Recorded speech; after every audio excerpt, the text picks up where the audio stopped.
In The Sopranos, Tony Soprano must sift through the murky waters of the underworld as boss of a crime family, a treacherous and cynical world where betrayal is right around the corner. Tony faces issues from unreliable subordinates like his nephew Christopher, antagonism from rival gangsters like Phil Leotardo, and the ever-present threat of the law looming over his head.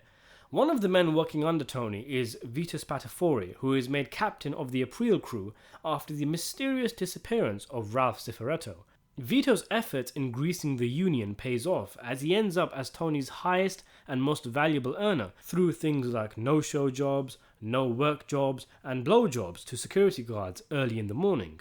Yes, though it may make you feel like you were stabbed in the heart when you heard the news, we all had to accept that Vito was not in fact a professional practical joker, but a muncher of ass.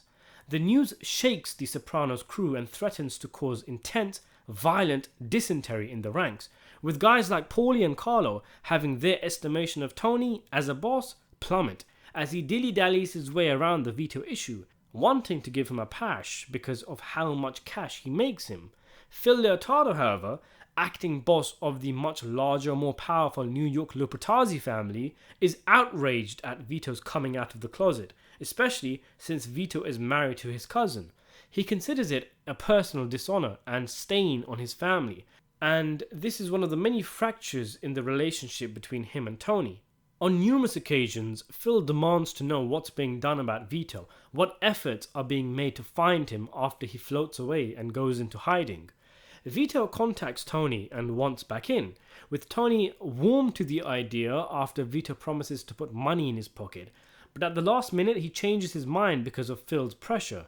But it's Phil and his men who get to Vito first, appearing in the motel that Vito is staying in, murdering him and even ramming a pool cue up his ass.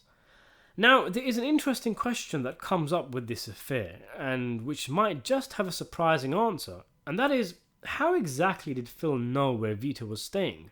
It clearly wasn't haphazard chance that they spotted him coming home that night and attacked him, because they were already in the room, Phil hiding in the closet for who knows how long, not a peep.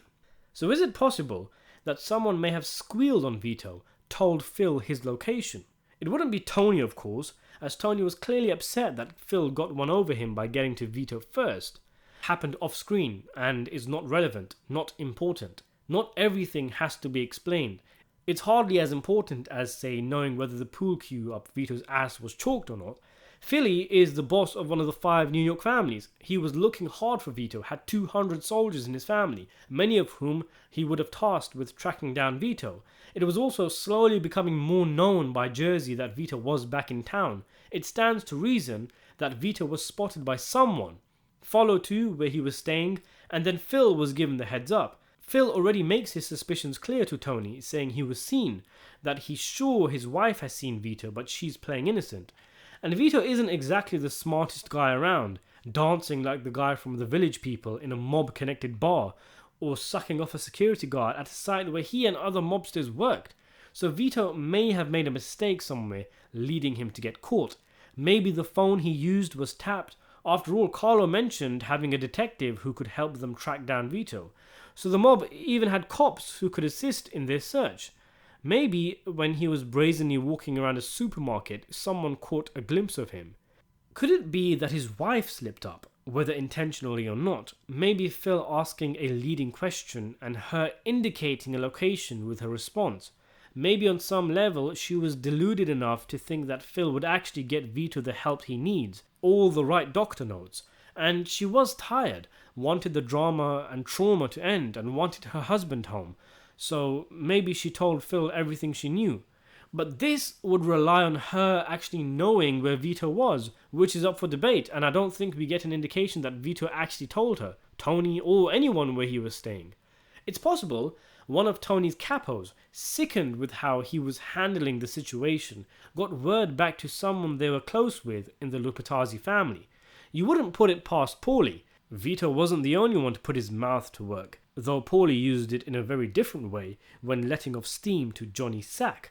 The Sopranos already had to deal with the Tony B situation and the squeeze Phil Leotardo put on Jersey because of all that. The shooting, his brother Billy, whatever happened there. And perhaps the guys were too tired to be dragged into another conflict because of Tony and his greed, which was really the only reason why Tony even considered keeping Vito around. So maybe Paulie, Carlo, one of the guys in Vito's crew, had a quick word with a Lupertazzi soldier, telling them that Tony had been speaking to Vito about coming back to Jersey, and that was enough for Phil to up his search, and one thing led to another. There's one interesting possibility, a suspect who is actually the reason why I made this video, and that is this guy, Terry Doria, a guy who was part of the Altieri crew, which is now run by Carlo, by the way, so he may have had Carlo in his ear about keeping an eye out for Vito. Doria was one of the guys who tracked down Vito at his Gomar's beach house with criminal mastermind. Scene where he meets with Vito, borrows money from him, and later, when it's confirmed that Vito is dead and Patsy says he wished he borrowed money from Vito, we cut to Doria with a cheeky grin to himself, knowing that he borrowed 20k off Vito, which no one knows about and he doesn't have to pay back. No principal, no vig, straight up profit. But perhaps this scene is a little more sinister. Of course, the reason why Vito is so openly letting Terry borrow money is because he's trying to win back favour in the family. He's going to have to buy his way back. And Terry wants to utilise the situation by taking money from a guy who he pretty much knows is a dead man walking, and is banking on the fact that Vito isn't going to be around for much longer. But what if old Terry Doria made sure that Vito wasn't going to be around much longer? What if he followed Vito back to where he was staying and got word back to someone he knew in the Lupertazzi family so that they would take him out and it wouldn't be traced back to him? Or Vito just straight up told him where he was staying so Terry could pay him his vig. Maybe even Carlo was in on it, seeing as though he was in Carlo's crew. He told Carlo, Carlo told New York, and then after the deed is done, Carlo can waltz into the Bing, acting all surprised and immediately saying, "Oh, it must have been Phil." After all, there's not much to the Vito and Terry scene. It pretty much exists to set up the joke later, and I guess to subvert our expectations because Vito is killed in his next scene. So maybe this was actually the intention of the scene and most of us didn't even pick up on it. That Dorian set up Vito and his smile isn't just a cheeky nod to the 20k he got, but that he manufactured the situation to make sure he wouldn't have to pay Vito back. I mean, the guy doesn't haggle about the vig, and these guys are really tight about their money. On top of that, the scene is immediately followed up by the scene with Tony and Phil, which starts off with a statue of a guy with a baseball bat, symbolizing Vito's death, as if to say, this scene is where Vito sealed his fate. The fact that Vito says, "Appreciate you coming out to see me," means this was a pre-arranged meeting, increasing the inner vicinity.